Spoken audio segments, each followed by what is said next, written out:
Olá pessoal, na aula de hoje sobre membrana plasmática, nós vamos estudar as suas propriedades, a sua estrutura bioquímica, os processos pelos quais acontecem passagens de nutrientes, de substância para o lado intracelular e extracelular da célula, tá bom? Então esse é o nosso objetivo da aula de hoje, estudar a membrana plasmática do ponto de vista biológico, do ponto de vista bioquímico, e ao final eu tenho umas questões e umas colocações para abordarmos juntos aí.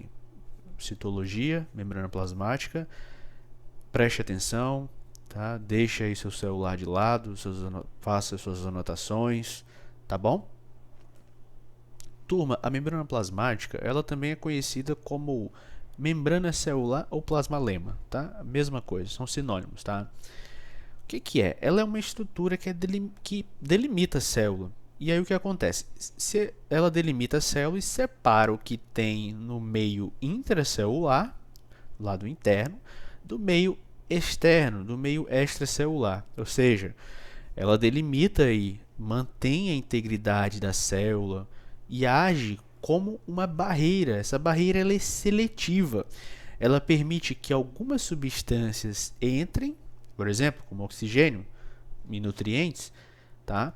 E outras aí saiam como resíduos, tá? Resíduos do metabolismo celular. Então você tem aí na imagem uma concepção artística de uma membrana plasmática.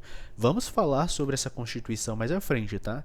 Só para você ter uma noção aí do nosso objetivo, que a gente vai comentar sobre a estrutura bioquímica dessa membrana. Então a membrana plasmática, ela delimita e mantém essa integridade da célula, tá? Além disso, ela tem essa função de agir, de atuar como uma barreira seletiva, tá bom? Permitindo a entrada e saída de substâncias, ok? Bom, pessoal, a membrana plasmática, o que ela tem? De que ela é composta, a membrana plasmática? Ela, na sua constituição, ela tem proteínas e lipídios. Essa é a constituição da membrana plasmática, é a sua composição, tá? E outras substâncias, claro, mas qual que são as substâncias que eu diria constante? São proteínas e lipídios. Então, a constituição da membrana plasmática são proteínas e lipídios. Ah, professor, eu estou vendo outras estruturas ali. Pode acontecer de outras membranas da célula, outras membranas de outros organismos não terem essas estruturas, mas as substâncias, a composição dela, que é constante, são as proteínas e os lipídios. Essa é a certeza que você vai encontrar. E que tipo de lipídio é esse? É um lipídio especial que eu vou comentar sobre a bioquímica dele mais à frente, que é o fosfolipídio, tá bom? Então ela apresenta a sua constituição de proteínas e lipídios com outras substâncias, tá bom? E aí diversas moléculas, tá? Que estão inseridas nessa dupla camada. Você consegue visualizar que é uma dupla camada aqui, pessoal? A membrana plasmática, ela é uma dupla camada. Aqui a gente está vendo a micrografia, tá? Da membrana, bem fininha, não é isso? Aqui a gente dá um zoom para ver o que tem. Essa molécula aqui que você está vendo, ó, é uma molécula de fosfolipídio. São várias moléculas de fosfolipídio. E aqui são várias proteínas. Que tem umas estruturas que eu vou comentar. Algumas estruturas como glicocálice, etc. Tá? Então, é uma bicamada fosfolipídica e proteína. Essa é a construção da membrana. Tá?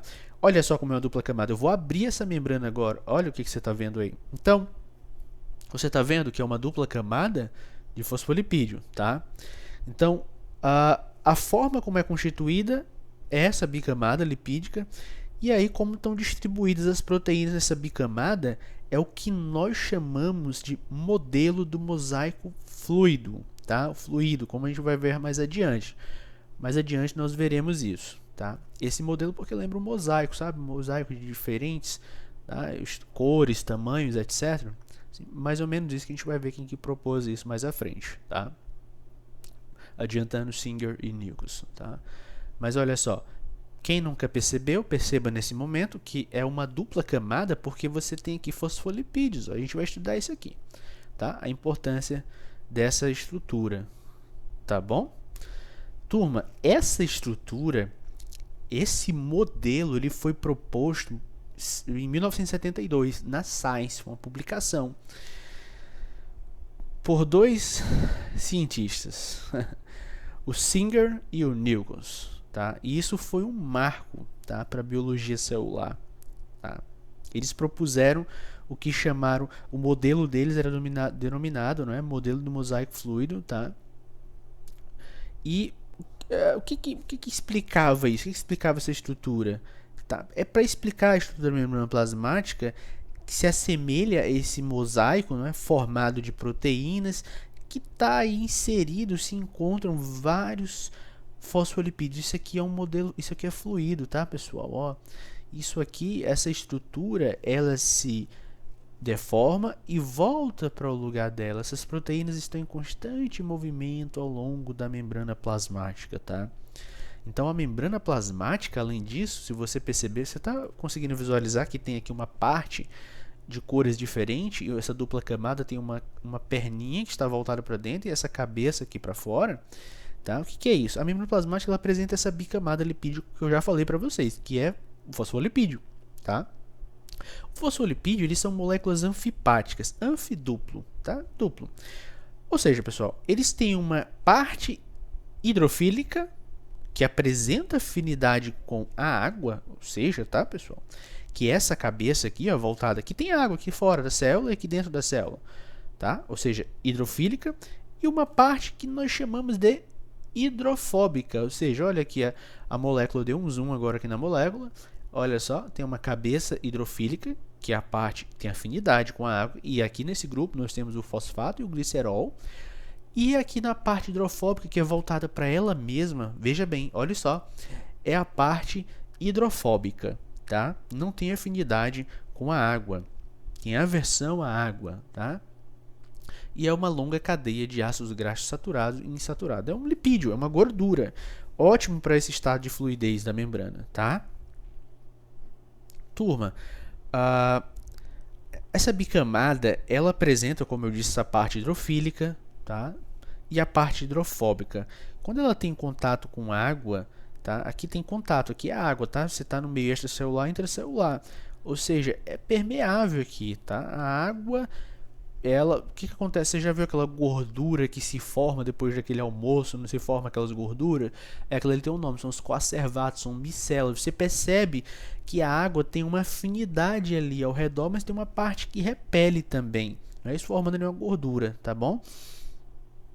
As moléculas lipídicas, elas como eu disse para vocês, elas estão em constante deslocamento. Por isso que esse modelo é chamado modelo do mosaico fluido, tá bom? Na bicamada, tem aí que você pode perceber diversas proteínas que estão inseridas aí com as mais variadas funções que nós vamos ver também, tá? E as proteínas também são moléculas anfipáticas, tá? As proteínas também são. Assim, tem uma parte hidrofílica, tá? Que fica em contato com a região aquosa. Algumas apresentam inclusive um canal hidrofílico para passagem de substâncias hidrofílicas também, tá?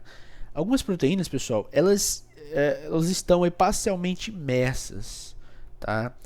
Apenas uma parte aí se encontra exposta, por exemplo, tá? Essa proteína aqui você consegue visualizar, essa é uma proteína aqui em azul, tá?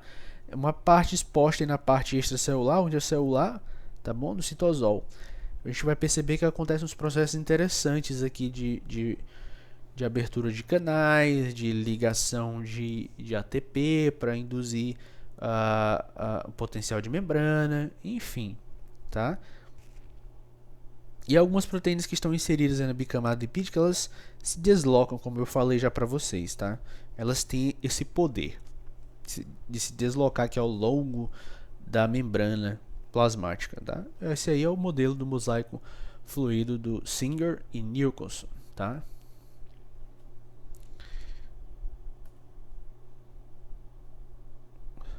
Opa, não estava passando? Agora vai. Pessoal, a membrana apresenta algumas propriedades e nós vamos falar sobre essas propriedades, tá? Com relação à simetria, a gente consegue verificar que os lipídios de cada uma dessas camadas que vocês conseguem visualizar aí, tá? Eles que constituem a membrana, claro, tá? Assim como as proteínas que estão inseridas, associadas aí a cada uma delas, eles são diferentes, tá? Se eles são diferentes, eles apresentam características diferentes e apresentam polaridades diferentes e assimetria, ok?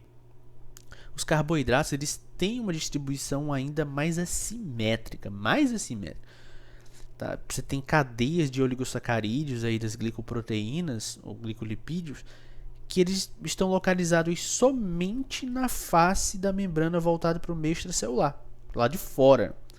Então, essa assimetria, as duas faces da membrana, elas não possuem a mesma composição. O que tem do lado aqui de fora é diferente do lado interno.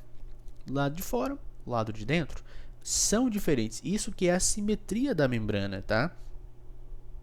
Tá certo, turma? Tem uma zona periférica da membrana plasmática, turma, que normalmente ela é rica em carboidratos. Adivinha? É conhecido como glicocálice, tá? Vamos falar dele. O glicocálice, adiantando um pouquinho, dando um spoiler aqui, né?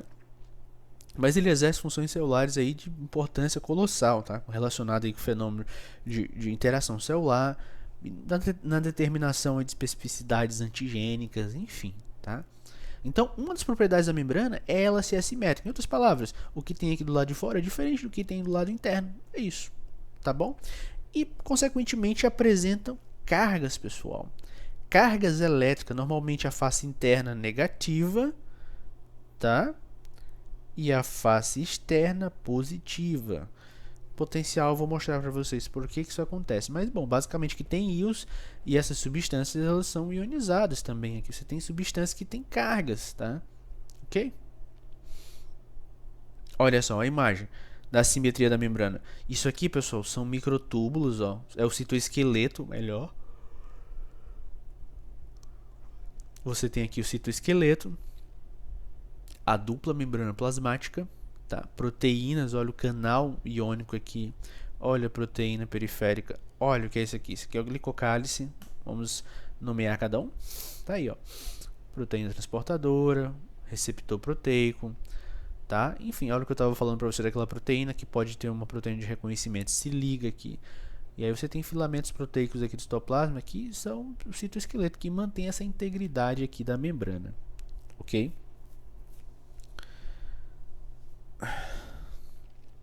Outra propriedade, a membrana plasmática, turma, ela é uma entidade extremamente dinâmica, pessoal. As moléculas de lipídio, eu já falei para vocês, lipídio, proteínas, elas estão potencialmente livres ali. Elas têm movimentos laterais, tá? Para o lado, para cima, para baixo, dentro do plano aí da membrana. Essa fluidez ela é exibida pela membrana, por quê? Essencialmente pelo componente lipídico, tá? E do grau aí de saturação das moléculas, da quantidade de colesterol presente. Tá bom? Por isso essa fluidez. E isso é importante porque ela não é fixa, ela não é parada e dura, tá? Então a possibilidade de movimentação das moléculas de proteína nesse plano de membrana com mais variados graus aí de movimentação, tá? Isso apresenta uma consequência, como por exemplo, pessoal, a capacidade de se efetuarem, por exemplo, associações aí transitórias com uma proteína, com várias funções diferentes. Ou seja, essa proteína ela vai se deslocar, ela vai apresentar várias funções diferentes, ela não está parada aqui. Então é outra propriedade da membrana. A primeira, quem lembra? Nós vimos a simetria. A segunda, a fluidez. Legal? Tá bom? E tem um termo em inglês que a gente utiliza, tá? Para essa troca de camada é flip-flop, tá? Essa troca, tá? Olha só, como vocês estão vendo aqui, ó. Ó o movimento aqui, ó. Esse movimento aqui de rotação, os fosfolipídios, eles estão se movimentando, tá bom? Então, a membrana, ela é dinâmica, tá? A continuidade é uma outra propriedade. Perdão, tô só tomando aqui uma água. A garganta já... A continuidade, o que é? Se você verificar, você não tem bordas livres aqui na membrana, tá bom? A membrana é fechadinha, que ela é delimitada, é tudo fechado. Diferente como nós vimos lá no núcleo, que tem poros, já expliquei o que tem nesses poros, por que tem poros, etc. Tá? Aqui não, a membrana é fechada. Professor, e como que acontece? Como é que os nutrientes saem aí? Calma, vamos ver, tá bom? Mas existem mecanismos e processos aqui. Olha só, você percebe que é fechada, tá? Delimitada aqui. Já adiantando para vocês alguns mecanismos aqui de entrada para o lado interno e saída, sendo até redundante, do lado extracelular, tá? Acontecem por mecanismos aí de difusão, de osmose, de bombas, de fusão facilitada, de endocitose e exocitose, que eu vou classificar tudo certinho à frente para ficar mais didático, ficar melhor para vocês entenderem, tá? Olha só essa membrana, a gente vai dar um zoom aqui, olha só como ela é delimitadinha. Destaque aqui para o fosfolipídio, que é essa molécula anfipática que nós vimos, não é? Tá bom?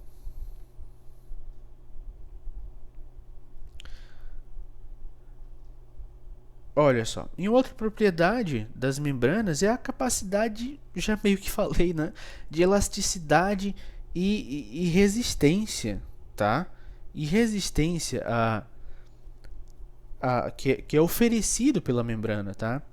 A estrutura das caudas aí dos ácidos graxos, pessoal, vou voltar aqui, tá passando porque deu erro, mas a estrutura dessas caudas de ácidos graxos, de fosfolipídio, ela é fundamental na determinação da propriedade da membrana, tá? Determina o grau de fluidez dela, tá?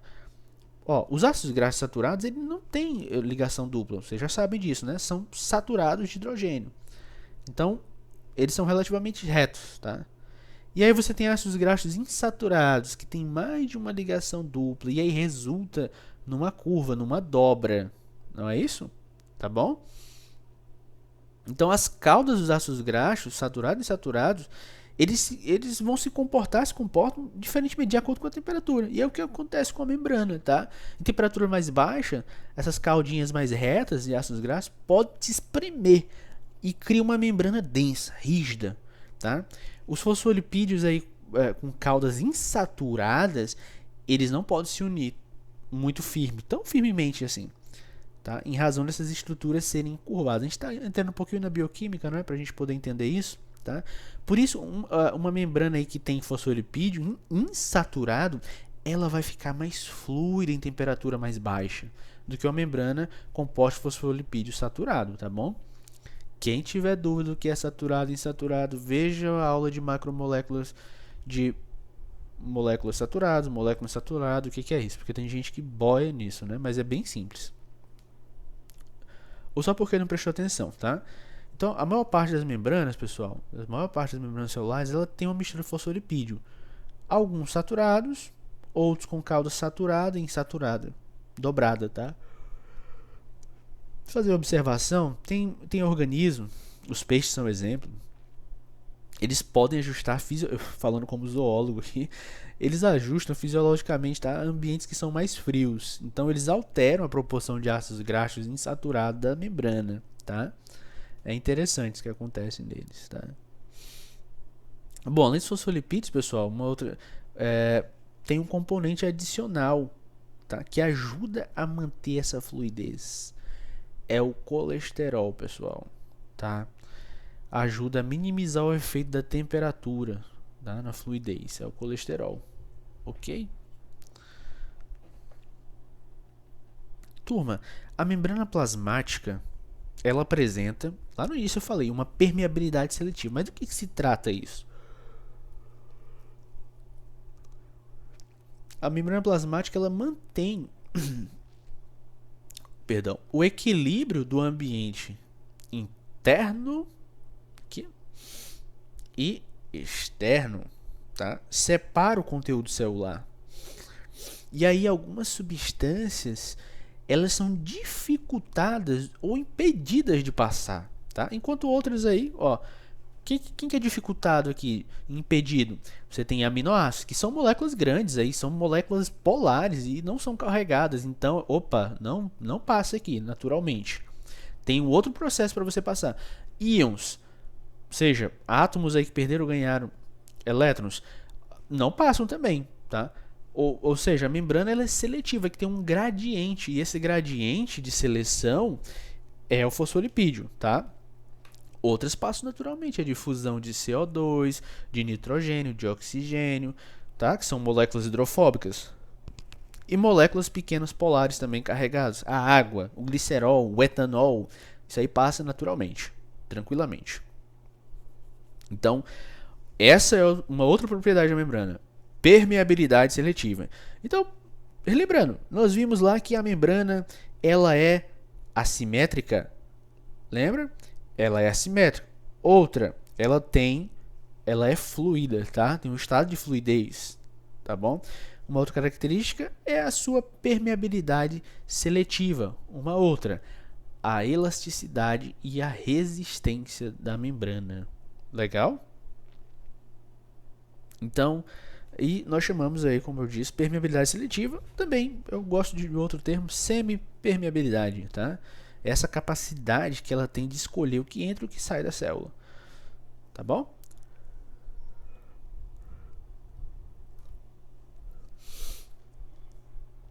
Vamos falar do glicocálice?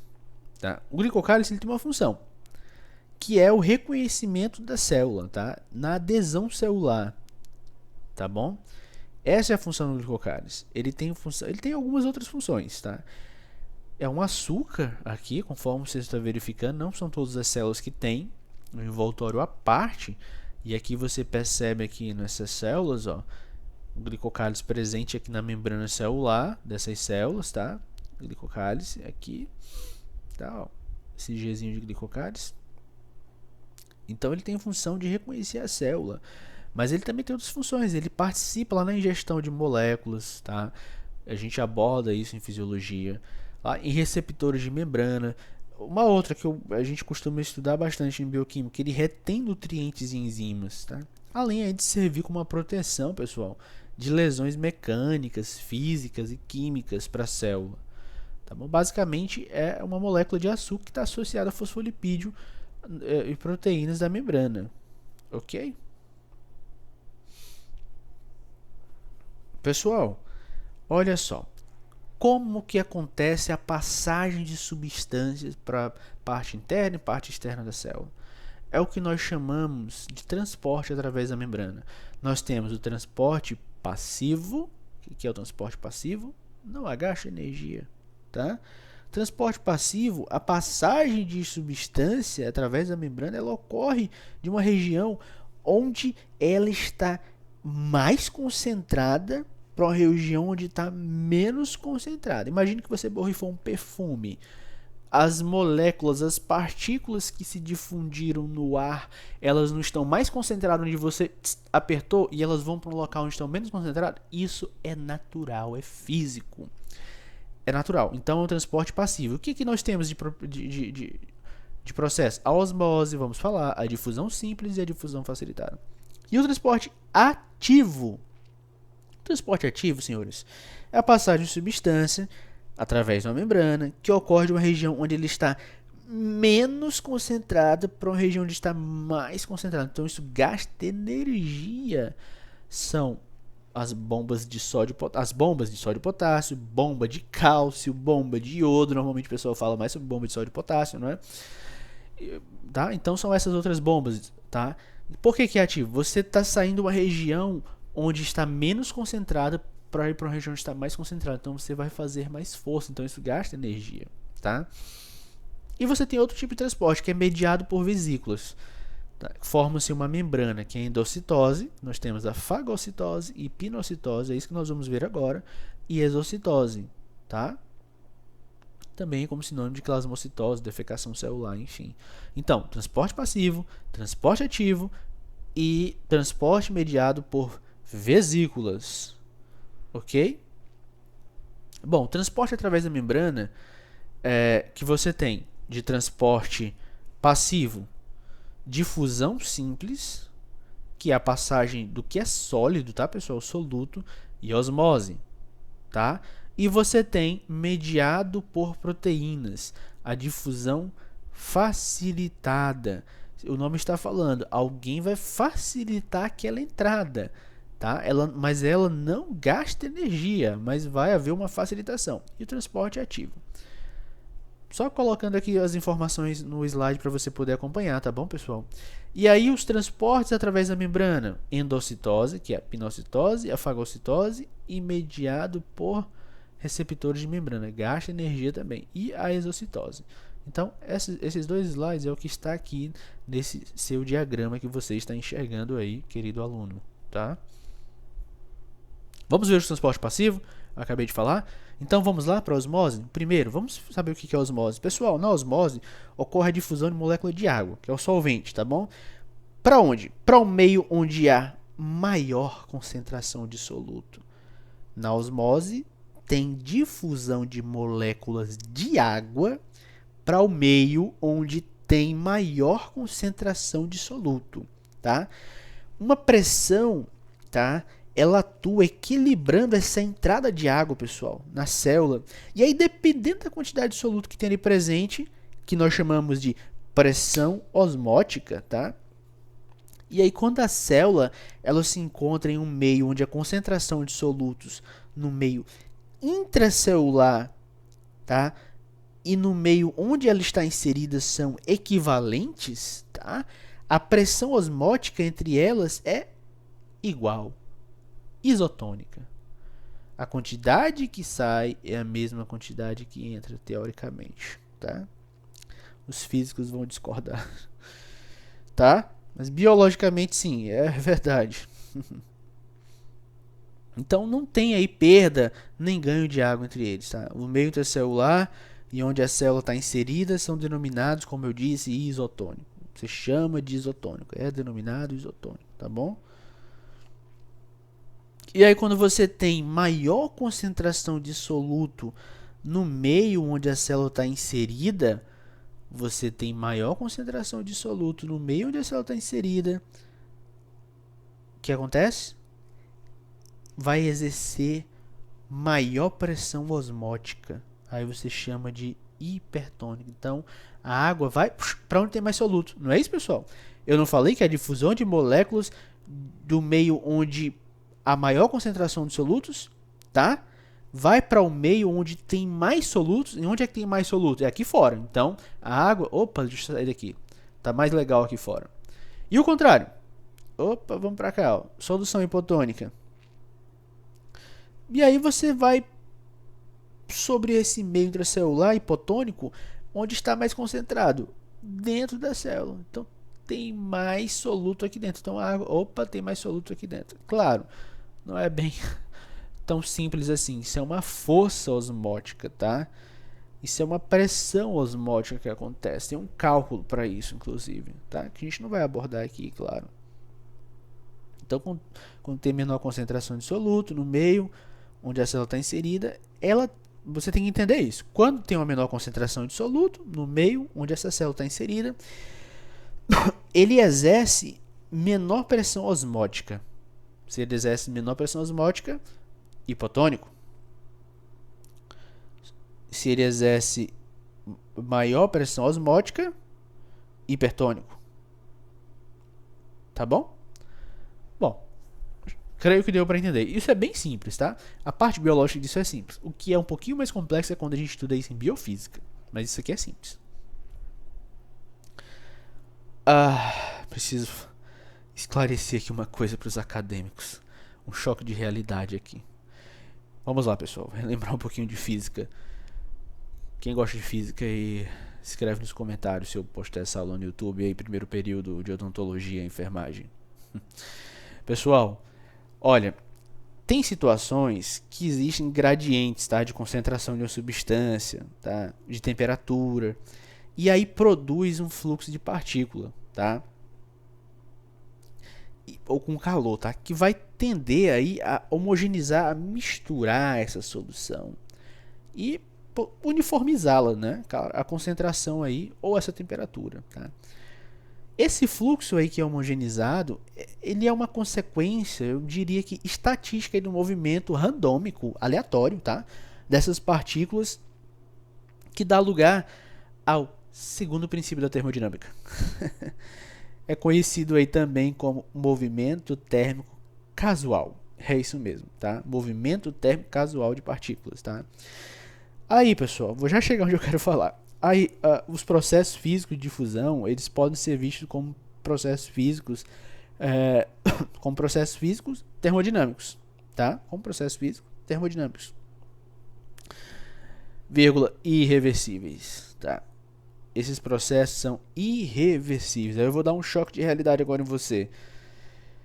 Olha só, a difusão de partícula, por exemplo, ela não necessariamente, pessoal, ela ocorre de um meio, agora você vai pirar, né? Mais concentrado para um meio menos concentrado. Mas só absorva que isso é verdade, tá? A difusão acontece de um meio mais concentrado para um meio menos concentrado. Só absorva isso em vossos corações e aceite isso. Mas saibam que não necessariamente é dessa forma. Não ocorre assim, de um meio mais concentrado para um meio menos concentrado. E sim, o que acontece, pessoal, é uma diferença no potencial químico da solução, tá? Não significa que seja bem dessa forma, tão simples assim, tá? Então, esse é o choque de realidade. Tá bom? Mas a gente aceita que é assim, tá? Porém, saibam disso, depende do potencial químico. A gente está falando de soluções, movimento de partícula. Isso é mais complexo do que se pensa. Mas a gente vai aceitar dessa forma porque é desse jeito que acontece na maioria das vezes, tá? Então, como eu disse para vocês, a difusão é a passagem de substâncias de soluto de um meio mais concentrado, hipertônico, para um meio menos concentrado, hipotônico. Mas saibam agora que nem sempre isso é dessa forma, tá? O que tem mesmo é a diferença de potencial químico dessa solução. Legal? Então você tem aí a imagem, ó. Uma difusão simples, ó. Onde que está mais concentrado? Aqui, lado A. Uma membrana semipermeável. Para onde as partículas tendem a ir naturalmente? Para cá. Mas aqui dependeria... barra física de partículas, agora eu vou inserir, tá? O potencial químico poderia tender com essas partículas a irem para o lado de cá, de B para A. Mas isso é uma outra história, mas vocês precisam saber disso. Então, bom, voltando. Pessoal, vocês verificaram que a difusão simples não precisa de canais. Então, você tem uma membrana e essas substânciazinhas atravessam a membrana naturalmente, ó. Passaram aqui naturalmente, entraram e saíram naturalmente, tá? E por que isso acontece? Porque existe uma diferença de concentração nesse gradiente. Então o soluto ele atravessa livremente essa membrana. E aí não precisa de canal. Tá bom? E a difusão facilitada? Pessoal, na difusão facilitada ocorre aí a ação de algumas proteínas. Elas vão atuar transportando a substância através dessa membrana. Diferentemente... Perdoe, turma. Me perdoe, tossindo e nariz aqui com coriza. Diferentemente das proteínas da difusão facilitada, tá? Da difusão simples mesmo, que também tem proteína, só que não precisa de canal, tá? O que acontece é que é necessário haver um reconhecimento, tá? Precisa ser reconhecida a substância, conforme você está vendo aqui, ó. Opa, para abrir aqui eu preciso de um reconhecimento. É um ligante aqui, ó. Ela não abre naturalmente, aleatoriamente. Não precisa de um reconhecimento. Então reconhece a substância, ela transporta para um mecanismo que a gente chama de chave fechadura, que eu também não gosto desse termo, que não é mais aceito. Tá? Sabe o mecanismo chamado chave fechadura? Eu vou explicar mais à frente para vocês porque não é, tá? Quem chega na biologia celular, a gente começa a estudar, alunos também na faculdade, e eles entendem porque que esse termo não é legal, vocês também vão entender. Ele não é muito aceito, tá? Mas enfim, nesse mecanismo aí tem a difusão da substância, por exemplo, com aminoácido, tá? Um exemplo aí de substância que passa dessa forma, tá, pessoal? E monossacarídeo também. Turma, dessa forma aí a difusão, ela depende, vamos lá, ela depende lá do número de canais proteicos, tá? E aí por onde essa substância pode passar. Então a velocidade de difusão ela é diretamente proporcional ao número de canais, tá? Por área. Então quanto mais canais, mais difusão facilitada. Tá bom? E aí o diâmetro da molécula, à medida que o diâmetro molecular se aproxima do diâmetro do canal, tá? Vai aumentando, a resistência aumenta, tá? De forma que é tão acentuada. muito acentuada, tá? E uma membrana ela pode ter centenas a milhões de vezes, ser milhões de vezes aí mais permeável a moléculas que são menores do que as maiores. Isso é meio óbvio, né? Mas às vezes o óbvio precisa ser dito. E a difusão facilitada ainda, pessoal, eu preciso comentar uma coisa com vocês. Tá, quem que passa isso? Glicose, como eu falei, monossacarídeos, íons, diversos hormônios também, através de difusão facilitada, tá? Eles, ou seja, pessoal, para quem não está enxergando, essas moléculas, essas substâncias, elas não passam aqui, ó. Não passam. Elas precisam passar por esses canais aqui, ó. Por isso que o nome é facilitado. Então, deixa eu explicar uma coisa para vocês. Uma outra coisa, para outra realidade. Realidade ponto 2. A gente precisa entender uma coisa aqui. O substrato é o nome que a gente dá, é o nome que é dado pro reagente, tá? Sobre aí onde uma determinada enzima age, tá? Então, ela se liga ao substrato, forma o complexo enzima-substrato e transforma o produto. E aí o substrato se liga a uma região específica da enzima que nós denominamos sítio ativo. Vou falar sobre isso em macromoléculas para vocês, tá? Então, o sítio ativo é o local onde ocorre, por exemplo, a catálise, que é uma espécie de depressão na superfície da enzima, tá? Então, a gente considera que a especificidade da enzima ela ocorre pela complementariedade, pessoal, que existe entre o substrato e a forma do sítio ativo. A gente, antes, pessoal, nos livros didáticos, até o próprio Junqueira, tá? O Junqueira, algumas edições atrás, o The Roberts também, ele tratava dessa forma, só que ele já mudou, tá? Considerava que uma enzima e o substrato, eles se complementavam, tá? De maneira rígida. Semelhante a chave fechadura. Chave fechadura, não é algo rígido, tá? Colocou, enfim. E não é bem o que acontece, tá? Esse modelo ainda é apresentado, você encontra ainda na internet, você encontra aí em alguns livros didáticos mais antigos. Esse modelo é de M. Fisher, tá? Lá no século XIX, se eu não me engano, em 1894 por aí, ele apresentou esse trabalho, tá? E foi aceito por anos.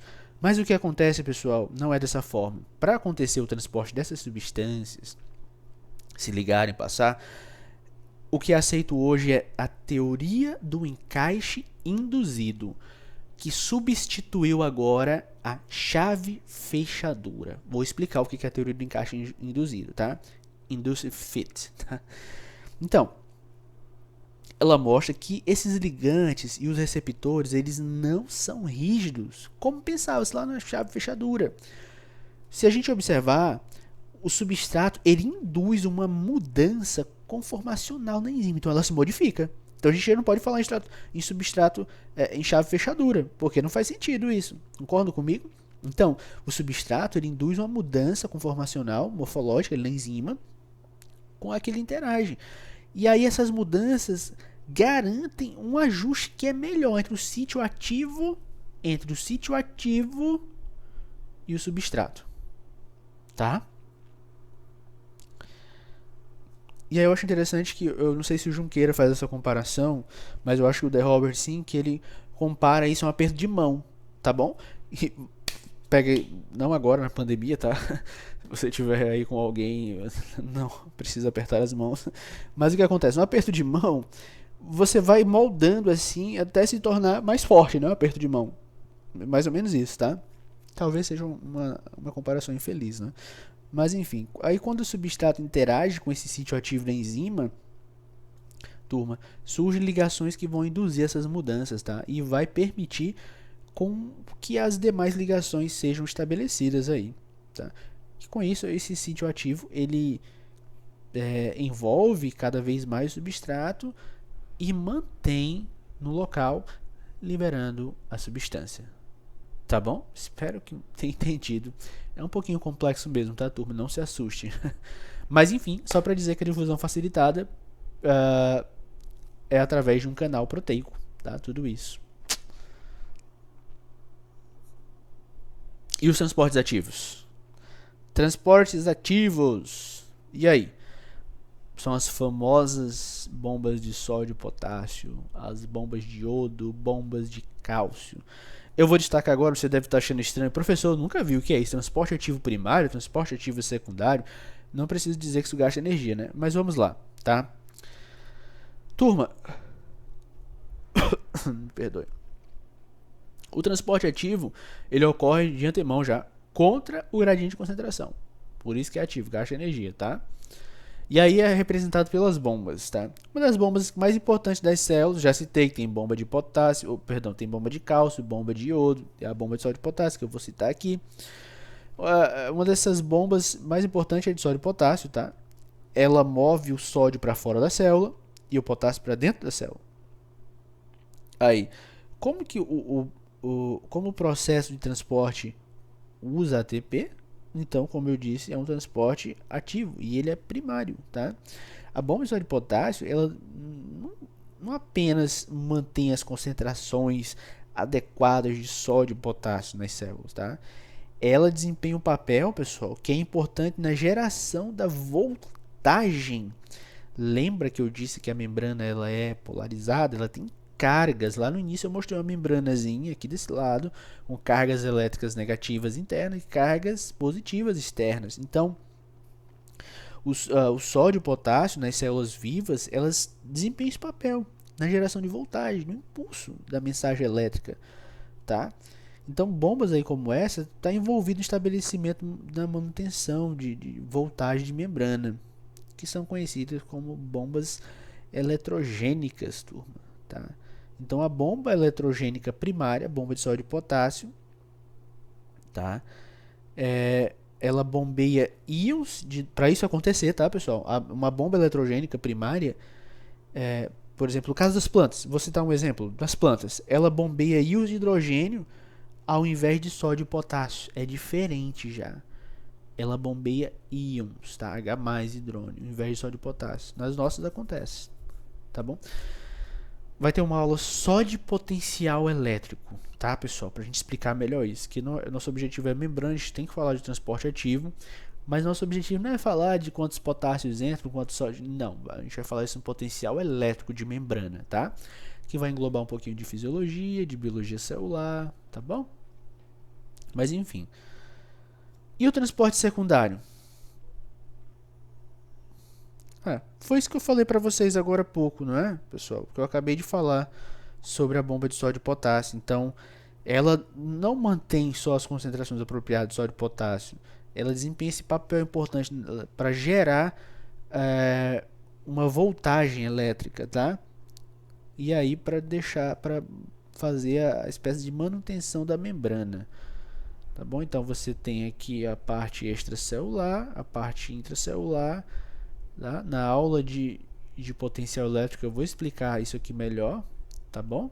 A gente só precisa saber que aqui é um processo que gasta energia nesse momento, tá? E a bomba de sódio e potássio ela acontece para manter as cargas elétricas constantes, polarizadas, negativa interna e positiva externa, e despolarizadas, que é uma inversão de cargas.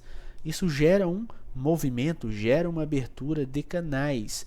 Isso gasta energia. Olha só o ADP se ligando a um fosfato inorgânico, tá? Agora é o ATP gerando energia, se abriu, liberou aqui para fora, tá?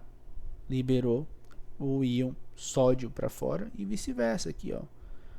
Tá bom? Então, como eu disse, é de acordo com a concentração. Então, é exercida uma força que é de um local onde está menos concentrado para o mais concentrado. Para onde que o sódio e o potássio vão, tá? O que acontece? Para fora da célula é movido o sódio, tá? E o potássio é movido para o interior da célula. Sódio para fora, potássio para dentro. Pessoal, o transporte ativo secundário, isso aqui é bem interessante, tá? Os gradientes eletroquímicos pelo transporte ativo primário, eles armazenam energia. E isso pode ser liberado, tá? De acordo com que o íon ele vai se movimentando, tá? Conforme a gente visualiza. tá? A favor do seu gradiente. Tá? O transporte ativo secundário, para mover outra substância, ele serve para mover contra seus próprios gradientes. Tá?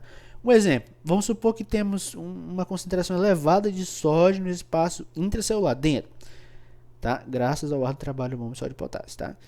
Se uma rota, como de uma proteína de canal, o carregador, estiver disponíveis e os íons de sódio irão se mover a favor de seu gradiente de concentração e vai retornar ao interior da célula. Então, no transporte secundário, os movimentos desses íons de sódio a favor do seu gradiente de concentração, eles estão associados ao transporte contra o gradiente de concentração de outras substâncias, por exemplo, aí, por uma proteína carregadora compartilhada, que é uma cotransportadora. Tá bom? Por exemplo, se você visualizar aí na imagem, a figura carreadora, ela deixa os íons de sódio, tá? Ela deixa os íons e elas vão se mover a favor do gradiente, tá? Se move a favor do gradiente. Mas simultaneamente ela está trazendo o que? Ela traz molécula de glicose. Aqui é sódio, né, pessoal? Do esqueminha anterior. Isso aqui é sódio. E ela está trazendo moléculas de glicose, tá? Contra o gradiente de concentração. Se você verificar, está contra o gradiente de concentração. Para dentro da célula. Então, a proteína carregadora, ela usa a energia do gradiente do sódio para dirigir o transporte das moléculas de glicose. Em outras palavras, tá? Essa proteína carregadora usa moléculas provenientes do sódio para dirigir o direcionamento da glicose para o lado interno da célula. Turma, eu sei que isso é um pouco complexo, né, pessoal? Você pode, professor, não estou entendendo. Realmente, assim, a gente precisa de um pouquinho de uma base bioquímica, tá? E eu vou comentar novamente sobre as questões bioquímicas, eu vou abordar para a gente poder entender isso melhor. Mas não é tão difícil não, se você fizer uma forcinha para entender, umas anotações e pegar as palavras-chave, tá bem? Então, resumindo, pessoal. Resumindo, nós vimos aqui quais mecanismos? Difusão simples, ó, a favor da membrana, ó, tá passando aqui para a membrana ou saindo. Difusão facilitada precisa de um canal iônico, um canal proteico, a partícula. Aqui, ó. Transporte passivo, não é? Não gasta energia. Ambos têm proteína carregadora no transporte passivo e ativo, porque aqui é a favor do gradiente de concentração e aqui é contra o gradiente de concentração. Aqui o que? O transporte ativo, tá? Tá bom? E aí nós temos o gradiente de concentração natural, que é de onde está mais concentrado para o meio de menor concentração, tá? Legal? Aí eu faço uma pergunta para vocês, que um aluno, eu sempre lembro disso, mas um aluno perguntou, professor, o que acontece se a célula morrer? Tá? Muito simples. Deixa de haver transporte ativo primário e secundário, eu acabei de explicar para vocês. O ATP não está disponível, o transporte primário, e as proteínas transportadoras deixam de funcionar. Então, a célula não controla o gradiente de concentração, tá? Como ela morre, e aí os processos vitais também vão deixar de funcionar. E aí, de forma que a concentração tende a parar tudo para o equilíbrio. Então, você morre. Simples assim.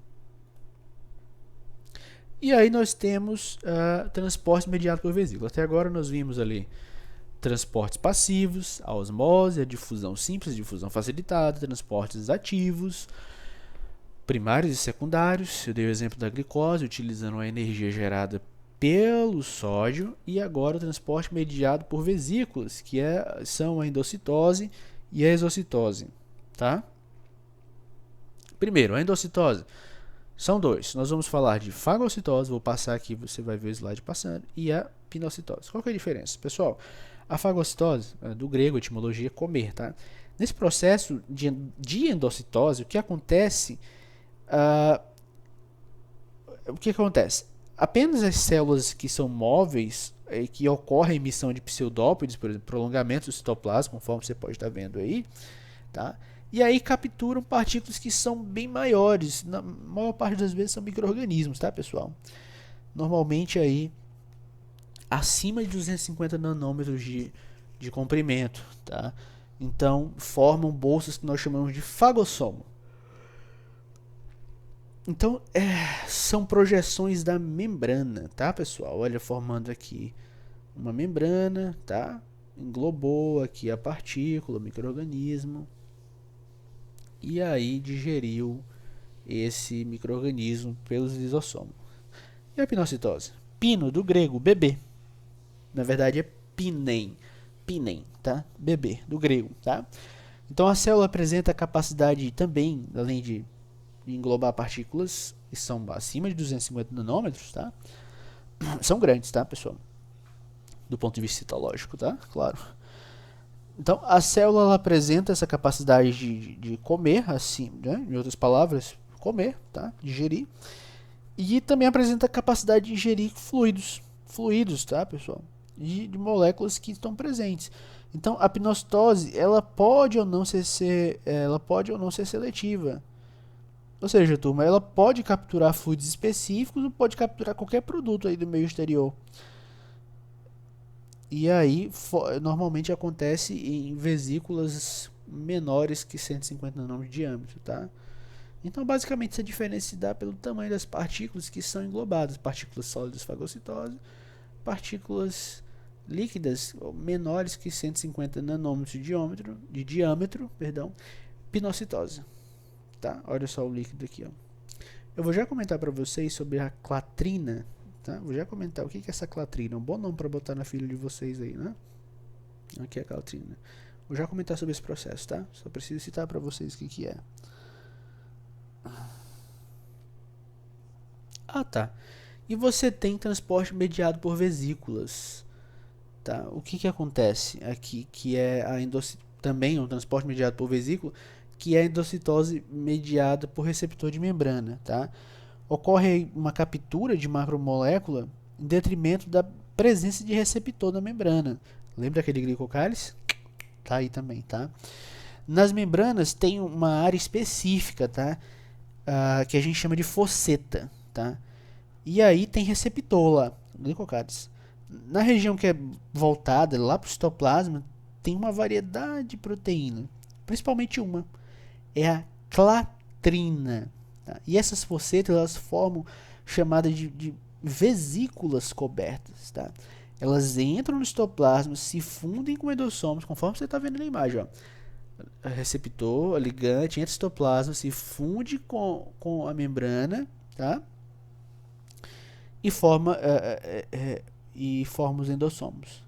Então depois essa clatrina ela se solta da vesícula e é reutilizada por outros receptores. Olha que clatrina, rapaz. Passar. Então, pessoal, resumindo, tá?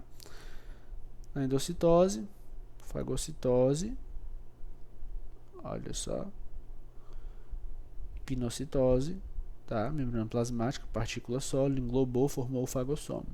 Pinocitose, fluido extracelular, formou essa vesícula chamada de pinossomo. E a endocitose que é mediada por receptor, conforme eu já disse para vocês, que é a clatrina, um bom nome, RI. Essas fossetas, formam-se essas fossetas, que eu já falei para vocês o que são, tá? São áreas da membrana, tá? Bem específicas. E aí formam essas vesículas que são cobertas, que entram no citoplasma e se funde formando aí os endossomos. Funde-se com a membrana e forma os endossomos, tá? Tá legal? E a exocitose? Pessoal, a exocitose também você pode chamar de defecação celular ou plasmocitose, tá?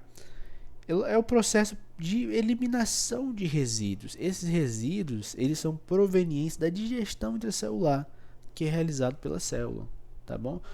Como o que acontece, por exemplo, na eliminação também de membrana, de hormônio, de neurotransmissores, tá?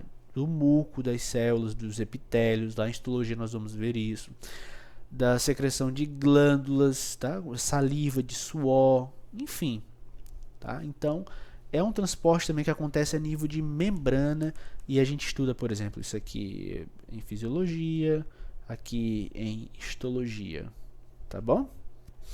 Bom, bem como elimina também os resíduos da endocitose, tá? Eu tenho uma observação que, na verdade, pessoal, vou já comentar sobre vou já fazer minha observação, mas nessa imagem você tem, através da fusão entre o lisossomo e de bolsas que são formadas na fagocitose ou pinocitose, ó, lisossomo e bolsas que são formadas na fagocitose e pinocitose, forma o vacúolo digestivo. Não é aquele vacúolo de planta não, tá? É um vacúolo de digestão, tá? Aí a observação é que a exocitose, ela é um processo em que as células, como eu já disse, elas eliminam substâncias do meio intracelular para o meio extracelular, ou seja, para fora, tá? Tá legal? Então, pessoal, o processo ele pode ser classificado, como eu disse para vocês, como secreção também, tá? Secreção, excreção, plasmocitose, defecação celular, enfim, tá? Na secreção você tem substâncias que são eliminadas, tá? São usadas aí por outros organismos com algum tipo de função ou utilidade, ó, no nosso exemplo. E na excreção você tem substâncias que são eliminadas com restos de digestão intracelular, compostos que não serão utilizados pela célula. E aí, o correto, sim, apesar de ter falado como sinônimo, mas seria chamar essa excreção de defecação celular, pois tudo ali é inaproveitável, tudo você não vai utilizar. Então, a defecação celular, ela é a plasmocitose, tá? Defecação celular, plasmocitose é o que não é aproveitado e não é bem a exocitose, tá? A exocitose elimina substâncias ou, no caso aqui de hormônios e neurotransmissores, que serão utilizados. E agora, resíduos da endocitose chama-se plasmocitose. Então, exocitose barra plasmocitose, tá bom? Você tem essa diferença. Ah, professor, aqui um negócio mais específico. Não, mas é o correto, pela via e pela substância que foi eliminada, tá? Por exemplo, pessoal, o macrófago, quando ele digere leucócito, que é inerte, libera substância. Esse resto aí de glóbulos, a gente diz que os macrófagos realizam uma excreção, uma plasmocitose. Tá? Então, a plasmocitose é um tipo de exocitose. Por isso, exocitose barra plasmocitose. Tá legal, turma? Comentei. Um tópico bem interessante sobre a reciclagem de membrana. Tá? Senhores, senhoras, tem uma quantidade de membrana plasmática que é introduzida no citoplasma. Sabiam disso? Tá? Ela é introduzida lá no citosol. Tá? Então, a plasmalema, membrana plasmática, introduzida lá no citosol. E será que ela encolhe? Não. Sem que tenha encolhimento da membrana, sem diminuição do tamanho da célula, tá? Tamanho dessa célula. E também sem a síntese, sem produção de moléculas, tá? Para constituir uma nova membrana. Como isso acontece?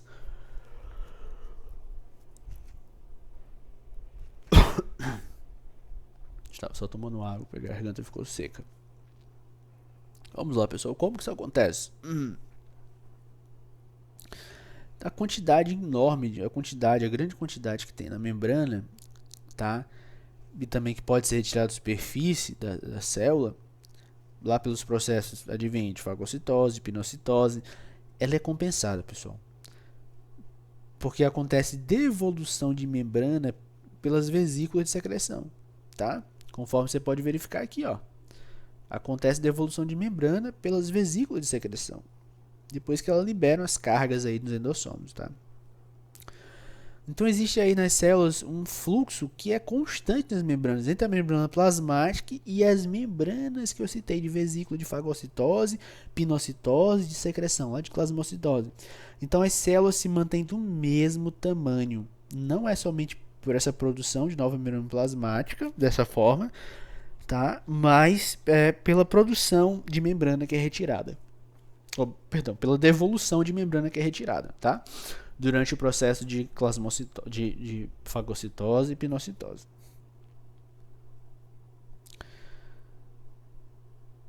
Então você tem aí uma imagenzinha interessante que mostra o esquema dessa via. É uma via endocítica, né, que eu acabei de falar. Reciclando aí essa membrana plasmática.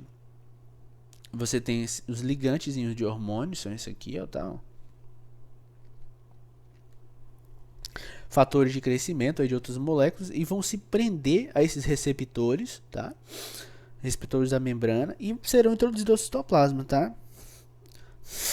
Esse receptor, perdão, turma, olha ela de novo aqui aparecendo, revestidas por clatrina, tá? Por clatrina.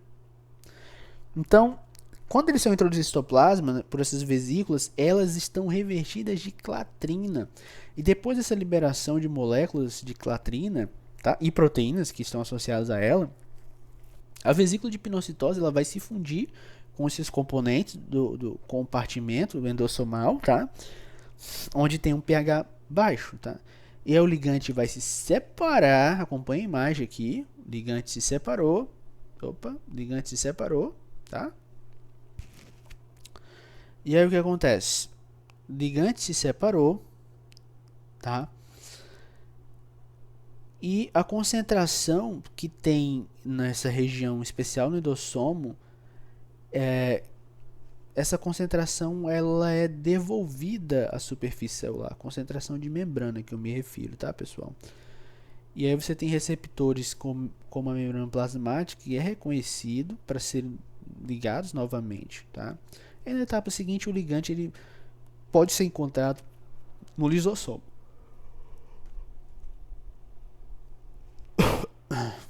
Garganta não está ajudando. Não ajuda. Então todos os deslocamentos de vesícula, pessoal, que são descritos, eles se realizam aí pela atividade de proteínas que são, a gente denomina essas proteínas de proteínas motoras, tá? E tudo isso, turma, é o tema da nossa próxima aula, porque eu vou falar agora.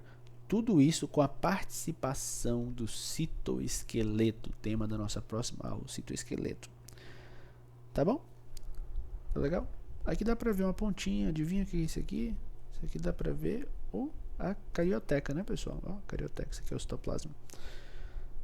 Vamos lá. Então, pessoal, em resumo, se a gente fosse colocar aqui nesse nosso fluxograma de entendimento, coloquei aqui para vocês, nós vimos aqui a membrana plasmática, suas funções, eu destaquei aqui proteção e permeabilidade seletiva, a sua composição química, lipídio, proteína, as suas propriedades, eu destaquei as principais, elasticidade, regeneração e um agente seletivo de entrada e saída de substâncias, né? Basicamente foi isso aí. Isso aqui foram os retângulos tópicos de nossa aula, tá? E aí eu tenho uma perguntinha para fazer para vocês aqui no final. Se você quiser comentar aí no YouTube, se essa aula estiver no YouTube, ou se eu mandar essa aula para vocês via mensagem mesmo, mas eu acho que eu vou colocar no YouTube, né, turma? Como eu venho colocando para vocês, tá?